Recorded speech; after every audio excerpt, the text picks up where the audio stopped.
My friends, have you ever wondered why two people can earn the same paycheck, live in the same city, even drive the same car, yet 10 years later, one is drowning in debt while the other is quietly free, building a fortune? It's not luck. It's not even talent. It's philosophy. It's how you choose to think about money. See, debt is easy. It whispers comfort today while stealing your tomorrow. Assets are harder. They demand discipline today, but they reward you forever. The rich understand this simple truth. You don't trade your life for things. You trade it for freedom. And freedom is only built when you own more than you owe. So the real question tonight is not, how much do you make? The real question is, are you building or are you borrowing? Let me take you into the heart of this idea. Wealth is not something you stumble across at the end of a rainbow. It's not a lottery ticket, and it's not hidden in someone else's pocket waiting for you to find it. Wealth is built, not bought, and the bricks of wealth are laid one decision at a time, one discipline at a time, one small action repeated daily until the structure stands tall. Success is something you attract by the person you become. That's why I often tell people, don't chase money. Work on becoming the kind of person who attracts it, keeps it, and multiplies it. If you chase shortcuts, you'll always end up back at the starting line. But if you build brick by brick, no storm will tear it down. I remember when I first began to realize this. I wasn't wealthy at the start. Far from it. In fact, I was broke and embarrassed by it. But then I learned something simple. Money follows value, and value takes time to build. If you don't learn to create value, money won't stay. You can get lucky, yes, but luck fades. Discipline doesn't. I had to ask myself, what kind of man do I need to become to deserve wealth? And that question was more powerful than,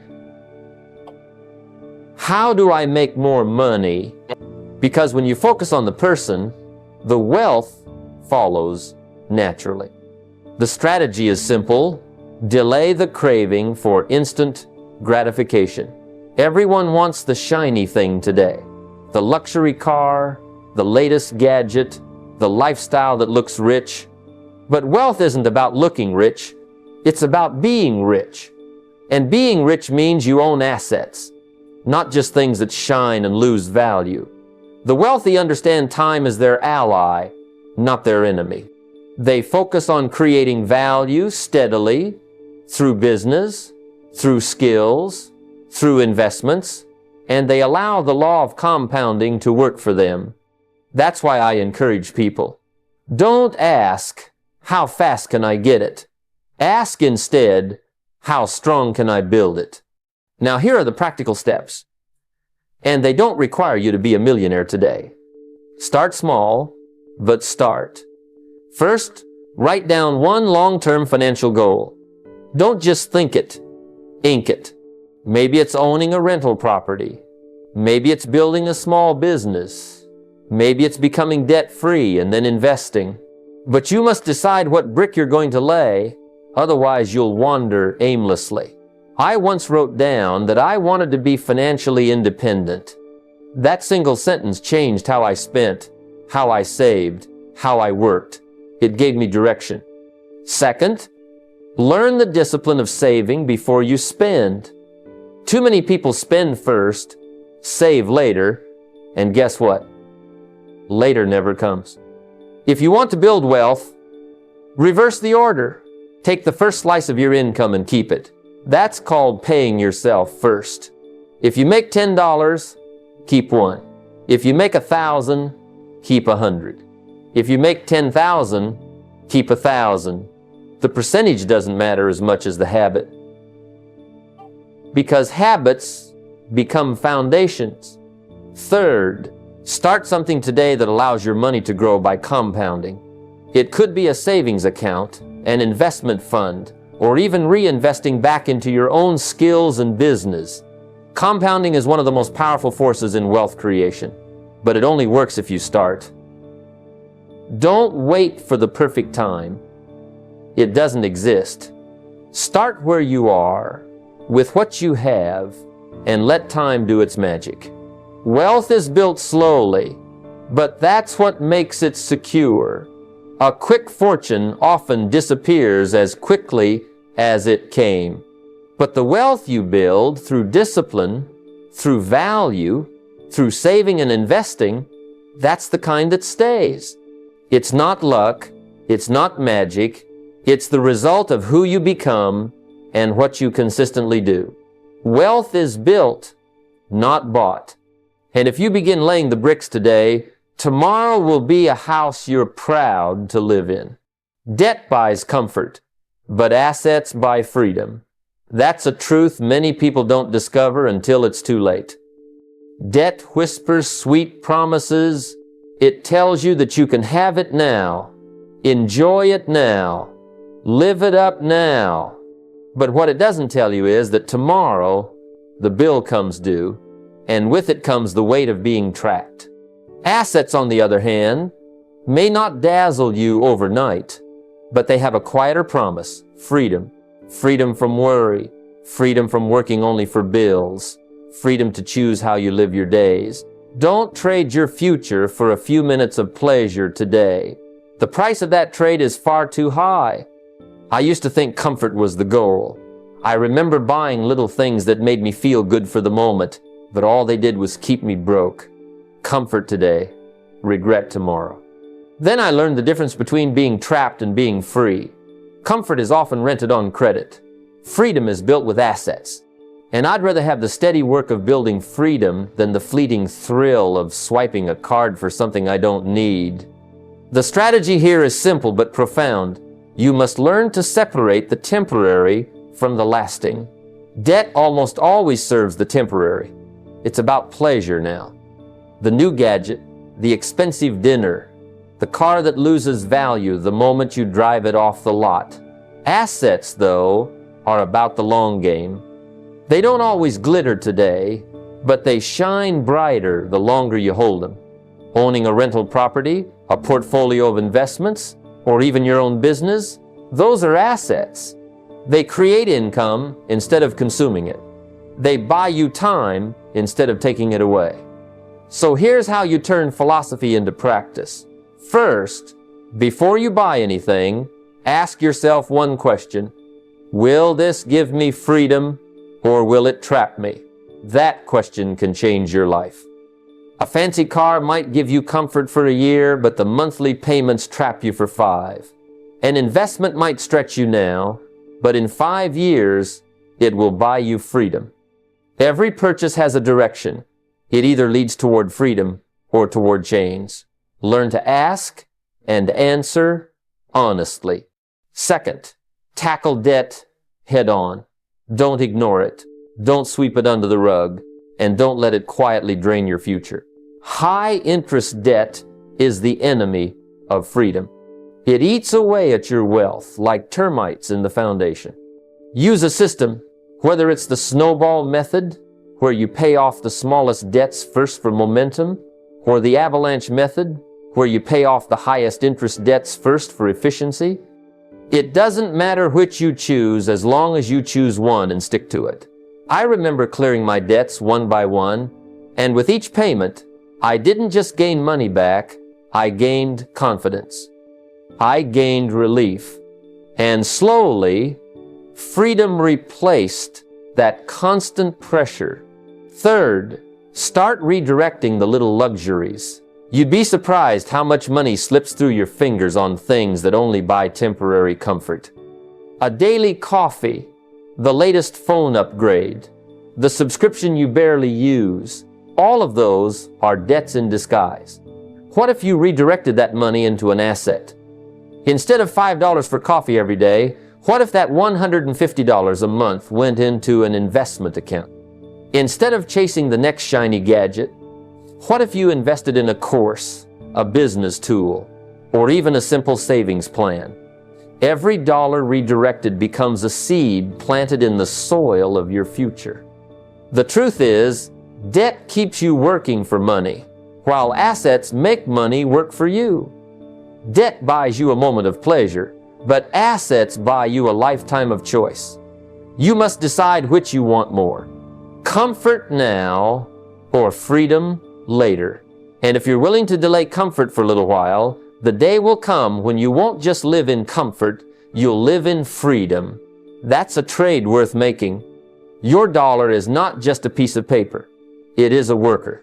And the question is, are you putting it to work, or are you letting it sit idle until it disappears? Too many people spend their whole lives working for money, but they never stop to ask, when will my money start working for me? That's the shift. That's the turning point in wealth building. The day you stop treating money as something to be spent and start treating it as an employee, your life begins to change. You see, every dollar you earn has potential. If you give it an assignment, if you put it to work, it will come back with friends. If you waste it, it's gone forever. Make your money work for you instead of you always working for money. I remember when I first began to see money differently. Before, I thought of money as something that slipped in and slipped out. A paycheck came in, bills went out, and maybe a little comfort in between. But then I learned to ask, what if I sent my dollar out to work? What if every dollar was like a little employee of mine, bringing back profit instead of just being spent? That shift in perspective turned money into a tool instead of a trap. Suddenly, I wasn't just working for survival. I was building an army of little workers who could earn while I slept. The strategy is simple but life-changing. Treat every dollar as an employee. An employee should bring back more value than they cost. When you waste a dollar, it's like firing a worker who could have produced for you. When you save and invest a dollar, it's like hiring a diligent employee who never complains, never sleeps, and works around the clock. The wealthy understand this principle deeply. They don't leave money idle. They assign it tasks, and those tasks create freedom. So, how do you put this into practice? First, automate investing. Don't leave it to chance or mood. If you leave it to your feelings, you'll spend it before you invest it. Set up automatic contributions into mutual funds, index funds, or dividend stocks. That way, your money is always moving into productive work without you having to think about it. Every paycheck, a portion should go directly to your employees who work in the investment field. Automation protects you from procrastination. Second, when those dollars bring you returns, reinvest them instead of spending them. That's how compounding works. Your employees bring back profits, and you immediately put those profits back to work, hiring even more workers. In time, your team of dollars grows so large that they produce more than you could ever earn by yourself. It's a simple but powerful principle. Never consume the seed, always plant it again. Third, avoid idle cash. Money sitting in your pocket or your checking account too long gets lazy. It loses value to inflation, and it misses the chance to grow. That's why every dollar should have a job. Whether it's paying down debt, going into savings, or moving into investments, never let it lie around unemployed. Unemployed dollars are wasted opportunities. The truth is, your time is limited, but your dollars can work forever. While you sleep, while you rest, while you travel, your dollars can keep producing. That's what separates those who are trapped by money from those who are free. Every time you earn, don't just ask how you can spend it. Ask, how can I send this dollar to work? Because if you build a workforce of money that never stops, one day you'll wake up and realize you don't work for money anymore. Money works for you. And that's real wealth. Most people spend their lives on the wrong side of the equation. They consume. They buy the next gadget, the next upgrade, the next treat to feel good in the moment. And then they wonder why the money seems to vanish faster than it comes in. Consumption keeps you poor because every time you consume without producing, you trade your future for your present. The wealthy discovered a very different path. They focus more on production than consumption. They don't just ask, what can I buy? They ask, what can I create? What can I build? What can I contribute that multiplies? That's the philosophy. Consumers spend, producers build. And the more you build, the richer you become. I learned early on that if you want a better life, you must work harder on yourself than you do on your job. See, your job may give you a wage, but your skill, your ability to produce, that's what gives you fortune. A wage will make you a living. But when you develop yourself into a producer, someone who creates value, you build wealth. And here's the truth. People are always willing to exchange money for value. If you create enough value, you will never run out of money. Now, the strategy is simple. Shift your focus from consumption to production. Instead of spending your best energy on how to spend your energy on how to build. Wealth doesn't come from what you buy, it comes from what you create. The wealthy build businesses, they build systems, they build streams of income that keep producing long after they've stopped working. They know that $1 spent on consumption is gone, but $1 invested in production multiplies. So how do you begin? First, develop one income-producing skill. It could be sales. Because if you can sell, you'll never go hungry. It could be writing, coding, design, speaking, investing, skills that solve problems for others. When you master even one skill that brings value into the marketplace, you've planted a seed for lifelong income. Think of your skill as your personal production factory. Every time you sharpen it, you're increasing your ability to produce wealth. Second, start a small side hustle that serves others. Don't wait for the perfect idea or the perfect conditions. Start small. Sell a product, offer a service, create something that meets a need. You'll learn more about wealth from running a tiny side hustle than from years of just consuming motivational talk. Why? Because production teaches discipline, responsibility, and creativity.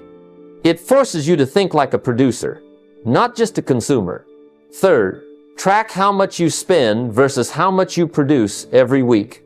Most people know their expenses down to the penny, but they've never measured their production. What if you ask yourself every week, how much value did I create? How much income did my skills and efforts produce? That shift in awareness alone can change your destiny. Because when you measure production, you start to prioritize it. And what you prioritize, you multiply. I remember when I stopped thinking about what I could afford to buy and started thinking about what I could afford to build. That was the turning point. Suddenly, my money wasn't leaving my life as fast as it came in. It was working with me to create more. That's the life of a producer. While the majority are chasing the next shiny purchase, producers are busy laying bricks that will build them financial freedom. Consumption feels good for a moment, but production makes you rich for a lifetime. So the question you must ask yourself is not, what do I want to buy next? The real question is, what can I create today that will pay me tomorrow? Because if you live your life as a consumer, you'll always be chasing. But if you live as a producer, one day, money will be chasing you. And that is the difference between poverty and wealth. Let me tell you something that separates the wealthy from the struggling. It's not just knowledge, it's not even talent, it's the ability to wait. Most people are trapped by the need to satisfy themselves right now. They see something, they want it, and they find a way to get it. Most often with debt. But here's the truth. Wealth comes from discipline. And discipline is the bridge between your goals and their accomplishment. If you can train yourself to delay gratification, to sacrifice the short-term pleasure for the long-term gain, you've already discovered one of life's greatest secrets. I remember when I first started making a little money, the temptation to spend it was powerful. I wanted to look successful before I was successful. I thought the car, the clothes, the lifestyle would make me feel wealthy. But here's what I learned. Those things drained my future. They gave me the illusion of success while robbing me of the reality of wealth. What changed my life was deciding to reverse the order. Instead of rewarding myself with things, I began rewarding myself with progress. That's the essence of delayed gratification, choosing growth today so you can enjoy freedom tomorrow. The strategy is simple but rarely practiced. It means understanding that every purchase is a trade, not just for money, but for time, for opportunity, for future freedom. When you buy what you don't need, you delay the life you actually want. But when you wait, when you invest instead of consume, you create momentum toward freedom. That's the game the wealthy play. They wait, they invest, they let time work for them instead of against them. Now let's make this practical. First, create what I call the 24-hour rule. Anytime you feel the urge to make a non-essential purchase, wait. Don't buy it right away. Let it sit for 24 hours. If after that time you still believe it adds value to your life, then decide. But more often than not, you'll find the desire fades. And what you've gained is not just money, it's discipline. Second, set savings goals with clear deadlines. Don't just say, I want to save more money. That's too vague. Say, in the next 6 months, I will save $5,000. Or, by the end of the year, I will have a down payment ready for a property. Clear goals with deadlines create urgency and focus. And when you meet them, you'll realize the power of delayed gratification. Instead of an impulse purchase that vanishes in weeks, you've built an asset that can serve you for decades. Third, change what you celebrate. Most people celebrate by spending. They say, I've worked hard, I deserve this. And then the reward becomes the very thing that keeps them trapped. Instead, celebrate discipline. Celebrate the fact that you saved, that you resisted, that you stuck to your plan. Reward yourself with progress, because progress compounds, purchases disappear. Let me give you an example. Imagine two people. One spends every bonus check on a new toy, a new trip, a new experience. The other invests every bonus check into a savings account, a business idea, or real estate. 10 years later, the first person has memories, maybe some pictures, but little else. The second has assets, income streams, and the freedom to design life on their terms. Both enjoyed their years, but one has something to show for it. That's the power of delayed gratification. I'll tell you the truth, it's not easy. Waiting never island, but the easy road never leads to wealth. If you want freedom, you must choose discipline. If you want growth, you must choose patience. If you want wealth, you must choose to delay what you want now for what you want most. Because when you master delayed gratification, you'll find that the life you've been waiting for was waiting for you all along. If you want to change your income, you first have to change yourself. Most people think wealth begins with money, but the truth is, wealth begins with you. Formal education may give you a way to make a living, but self-education, that's what creates a fortune. If you never expand who you are, you'll never expand what you have. The reason is simple. Assets only grow to the extent that you grow. Your money can't outpace your mindset, your investments can't outperform your discipline, and your opportunities can't exceed your vision. If you want your life to get better, you have to get better. I'll never forget when I first learned this lesson. I was broke, not because opportunity didn't exist, but because I wasn't prepared to see it or seize it. I wanted my circumstances to change, but I hadn't changed myself. Then I discovered the power of personal development.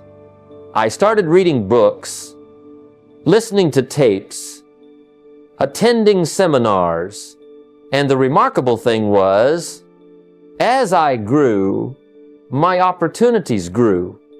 It wasn't magic. It was simply that I became the kind of person who could handle more, who could see more, who could do more. Wealth doesn't flow to the person who wants it. It flows to the person who becomes worthy of it. The strategy is straightforward but profound. Make investing in yourself the highest priority. Before you buy the new phone, buy a new book. Before you spend on entertainment, spend on education. Why? Because your mind is your greatest asset, and when you expand it, everything else follows. The wealthy don't just buy things, they buy knowledge, skills, and experiences that keep paying dividends for a lifetime. Here's how you put this into practice. First, dedicate at least 30 minutes a day to learning. Read a book, listen to an audiobook, or absorb educational content that sharpens your mind. 30 minutes doesn't sound like much, but over a year, it's more than 180 hours of learning. That's the equivalent of several college courses, all self-directed and tailored to your future. Second, attend one seminar, course, or workshop each quarter. Surround yourself with people who are growing, who think bigger than you do, who challenge you to step higher. Every seminar I ever attended gave me an idea, a connection, or a perspective that changed the trajectory of my life. Don't see it as an expense, see it as an investment in the person you're becoming. Third, create a personal growth budget. Most people have a budget for rent, for food, for fun, but how many have a budget for growth? Decide right now that a portion of your income, no matter how small, will be allocated to personal development. Books, courses, mentors, experiences. That's not money spent, that's money planted. And what you plant in yourself grows into the harvest of your future. Think of it this way. If you take a tree and put it in a small pot, it doesn't matter how good the soil is, the tree will only grow as big as the pot allows. Your mind is the pot. If you don't expand it, your life will never expand beyond it. But when you stretch your thinking, when you add new skills, when you discipline your mind, suddenly the roots of wealth have room to grow. Let me tell you, money will come and go, but what you've put inside yourself, your skills, your wisdom, your resilience, that stays. That's what allows you to rebuild when things go wrong. That's what allows you to see opportunities when others see nothing. That's what gives you the edge in a world that is constantly changing. So invest in yourself first. Make it a rule, a philosophy, a way of life. Don't ask, can I afford it?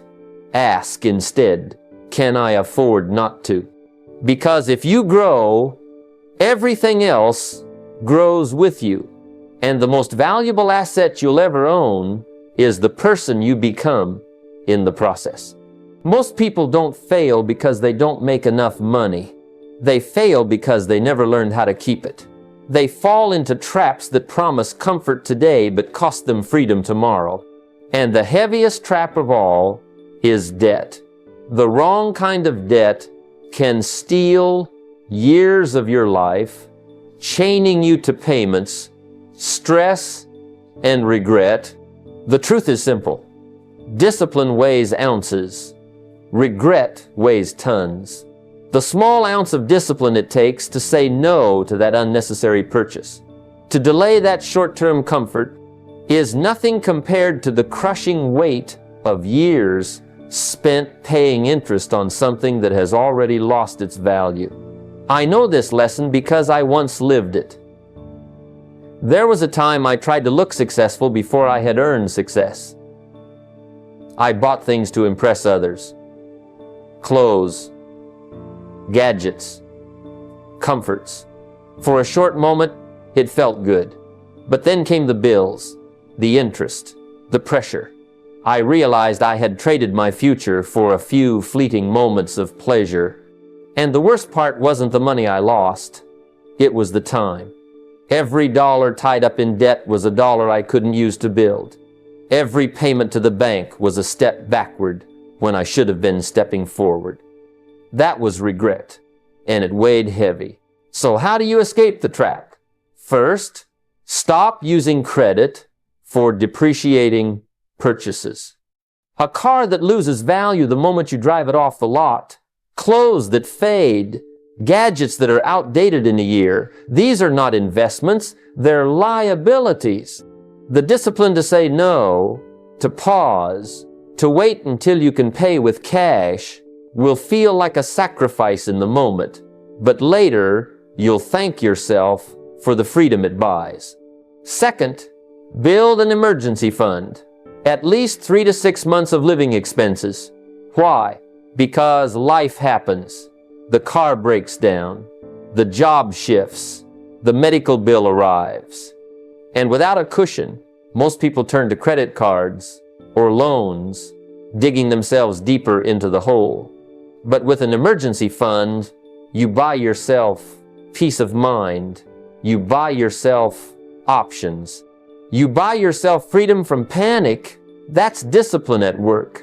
Planning today so tomorrow isn't a crisis. Third, if you use debt, use it only for leverage that creates assets. A loan to buy a rental property that pays you back, a business that generates income, education that truly increases your earning power. These can be tools. But even here, caution is required. Not every so-called opportunity is worth the risk. Debt should never be taken lightly. If it isn't building an asset that grows your freedom, it's a trap dressed in disguise. Think of it like this. Every dollar you borrow without discipline is a chain. It ties you to the past. But every dollar you save, every dollar you invest with discipline is a key. It opens the future, and you must decide which you want more. Chains that hold you back, or keys that set you free. Wealth isn't just about making money. It's about keeping money. And keeping money requires discipline. Not once in a while, but every single day. When you master the ounce of discipline, you avoid the tons of regret. And when you escape the debt trap, you don't just protect your money, you protect your freedom, your time, and your future. Wealth, when kept only for yourself, eventually loses its meaning. But when it is shared, when it is passed on in wisdom, opportunity, and generosity, it becomes something far greater than numbers in a bank. It becomes a legacy. True success is not measured just by what you accumulate, but by what you contribute. One person caring, one person teaching, one person investing in others can create a movement that stretches far beyond a single lifetime. I remember when I first started to openly share my financial lessons with family and friends. At first, it was simple. Conversations about saving, about avoiding debt, about planning for the future. But I quickly discovered something remarkable. As I taught, my own understanding deepened. The act of sharing didn't diminish my wealth. It multiplied it. It turned knowledge into influence, and influence into legacy. And what a gift it is to see those around you grow because of a seed you planted. The strategy is simple but profound. Don't just grow money, grow people. Money can buy comfort, but wisdom creates freedom. If you truly want your wealth to matter, begin by teaching the principles of discipline and investing to your children, your friends, your community. It doesn't have to be a lecture. Sometimes it's just letting someone watch how you handle your money, how you make decisions, how you prioritize. That quiet example speaks volumes. Then, go a step further and mentor someone directly. Find one younger person, maybe in your family, maybe in your circle, who's eager to learn. Show them the difference between consumption and production, between debt and assets, between wasting money and planting it.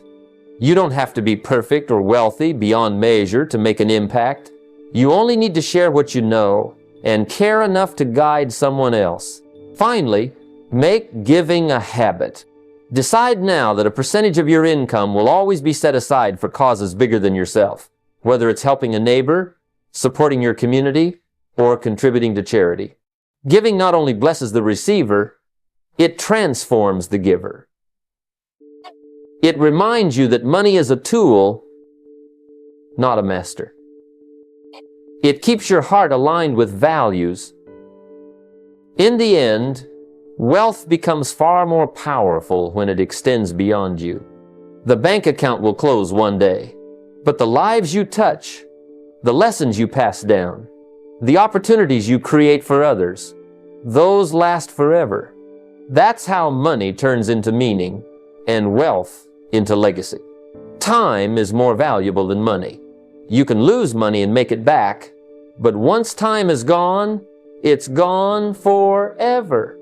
Too many people trade their most precious resource for pennies, spending hours on things that don't move them forward, all while saying they don't have time to build wealth, to study, or to grow.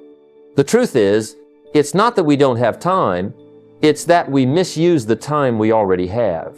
The wealthy understand this, and that's why they use money as a tool to buy back their time and focus it on higher value activities. I learned this the hard way. In my early years, I thought working harder and longer was the answer. I tried to do everything myself, from errands to paperwork, and by the end of the day, I was exhausted, with nothing left to invest in my own growth. One day it hit me. I was spending hours saving a few dollars, but I was losing opportunities worth far more. That realization changed my life. I stopped asking, how much does it cost? And started asking, how much is my time worth? The strategy is simple. Free yourself from low-value tasks so you can invest your time where it matters most. If you're spending hours on errands, chores, or repetitive work, consider outsourcing or automating them. It may feel like an expense at first, but in reality, it's an investment. Because every hour you reclaim can be used to build skills, create assets, or deepen relationships that multiply your results. Practical steps make this real. First, dedicate time blocks every week to building yourself. Read, practice, learn, and grow. Those hours may not pay you today, but in the long run, they become the most valuable hours of your life. Second, calculate your hourly value. Take what you earn or what you aim to earn and divide it by the hours you work. Then measure every activity against that number. If something can be done for less than your hourly value, let someone else do it. Protect your time fiercely.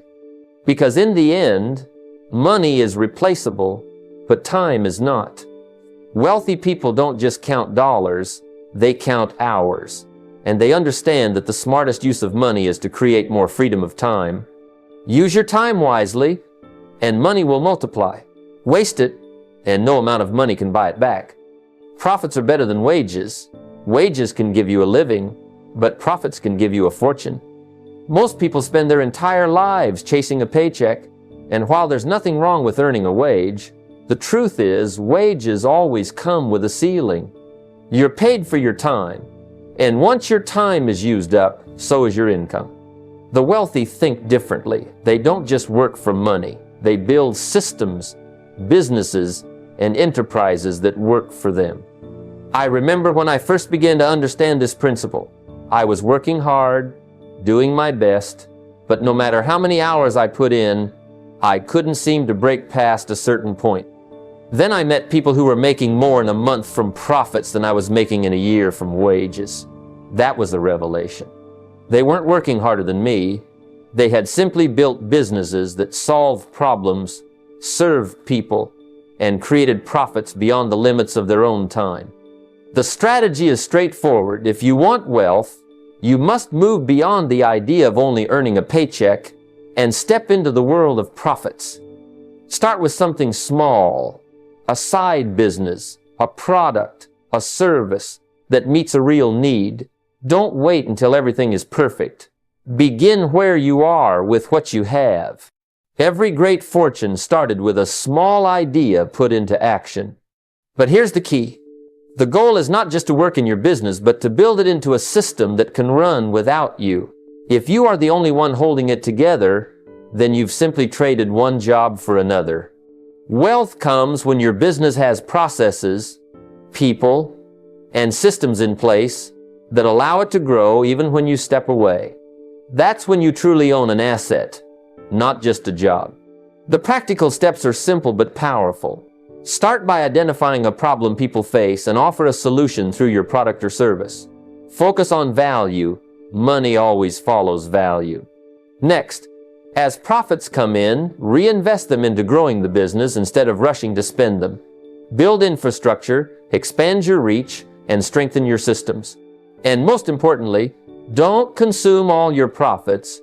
Use them to create or acquire more assets. Because wages may feed your family, but profits can change your destiny. If you want freedom, if you want options, if you want the chance to live life on your terms, then you must learn to build businesses, not just collect paychecks. That's how ordinary people escape the limits of time and create extraordinary wealth. Wealth is not just a reward for your hard work, it is a responsibility. Too many people dream of riches as though money is only about comfort, luxury, or status. But real wealth carries with it the duty to serve, to influence, and to give. When you become financially independent, it's not just so you can sit back and enjoy life. It's so you can reach out and help others. So you can create opportunities where none existed. So you can become a force for good in the lives of those around you. I still remember the first time I had enough financial breathing room to give in a meaningful way. Up until that point, most of my income was about survival, paying bills, covering needs, getting by. But the moment I was able to give freely, it changed how I looked at money. It wasn't just about me anymore. It was about what I could do for my family, my community, and the people who crossed my path. That's when I realized wealth is not the end of the journey, it's the beginning of a new responsibility. The strategy is simple. Use wealth as a tool to multiply your influence. Set a giving goal right alongside your savings goal. If you plan to save a certain amount, also decide what portion you will dedicate to helping others. It doesn't have to be enormous, it just has to be intentional. Giving shapes your character and keeps you grounded. It reminds you that money is a servant, not a master. Support causes that align with your values. If education matters to you, invest in schools or scholarships. If community matters, help build programs that uplift your neighborhood. If health matters, support initiatives that provide care to those in need. When you give in alignment with your values, it's not just charity, it's impact. And don't forget, one of the greatest responsibilities of wealth is teaching. Share financial wisdom with your children, your peers, your friends. Show them by example how to manage, invest, and grow money. Teach them that wealth is not about spending, it's about stewardship. The lessons you pass on may last longer than the money itself. Because in the end, wealth is not just something you earn, it's something you are entrusted with. And how you use it determines whether it dies with you or lives on as a legacy. When you embrace wealth as a responsibility, not just a reward, you step into the highest purpose of financial freedom. You become a builder of lives, not just a collector of things. As we come to the close of this conversation, I want you to pause for a moment and reflect. Wealth is not some distant dream reserved for a chosen few. It is built step by step by those who choose discipline over distraction, value over vanity, and purpose over impulse. It is not about luck or chance. It is about choices. Each decision you make with your money, whether to spend it, save it, invest it, or give it, shapes the story of your future. But remember this, wealth is not only about the numbers in your bank account. It is about the person you become in the process. A disciplined person, a visionary person, a generous person. That is where true richness lies. When your financial freedom allows you to live with purpose and impact others with your example. So I leave you with a challenge. Don't just listen to these words. Act on them. Start today. Pay yourself first. Build one small asset. Cut one unnecessary expense. Teach one lesson to someone you care about. Small steps taken daily will create the freedom and future you desire. The clock is ticking, and your future is waiting.